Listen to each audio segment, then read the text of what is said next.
নবনিযুক্ত মাননীয় প্রধানমন্ত্রীর শপথ পাঠ পরিচালনা করার জন্য রাষ্ট্রপতি মহোদয়কে বিনীত অনুরোধ জানাচ্ছি। বিসমিল্লাহির রহমানির রহিম। বিসমিল্লাহির রহমানির রহিম। আমি সশ্রদ্ধ চিত্তে তারেক রহমান সশস্ত্র চিত্রে শপথ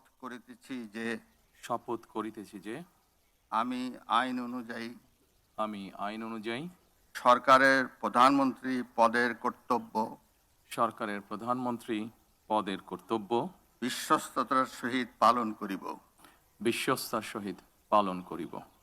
আমি বাংলাদেশের প্রতি অকৃত্রিম বিশ্বাস ও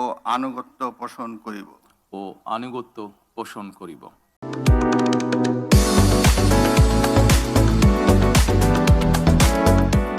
আমি সংবিধানের রক্ষণ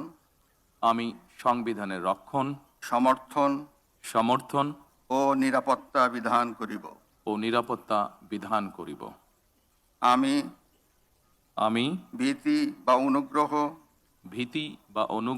অনুরাগ বা বিরাগের বশবর্তী না হইয়া সকলের প্রতি আইন অনুযায়ী যথাবিহিত আচরণ করিব। এবার মাননীয় প্রধানমন্ত্রীর গোপনীয়তার শপথ পাঠ পরিচালনা করার জন্য রাষ্ট্রপতি মহোদয়কে বিনীত অনুরোধ জানাচ্ছি। আমি তারেক রহমান সশস্ত্র চিত্রে শপথ করিতেছি যে সরকারের প্রধানমন্ত্রী রূপে যে সকল বিষয় আমার বিবেচনার জন্য আনিত হইবে বা যে সকল বিষয় আমি অবগত হইব তাহা প্রধানমন্ত্রী রূপে যথাযথভাবে আমার কর্তব্য পালনের প্রয়োজন ব্যতীত প্রত্যক্ষ বা পরোক্ষভাবে কোনো ব্যক্তিকে জ্ঞাপন করিব না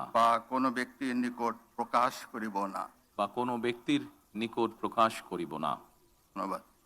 ধন্যবাদ। মাননীয় প্রধানমন্ত্রীকে পদের শপথ ও গোপনীয়তার শপথ স্বাক্ষর করার জন্য এবং স্বাক্ষর শেষে নির্ধারিত আসন গ্রহণ করার জন্য বিনীত অনুরোধ জানাচ্ছি।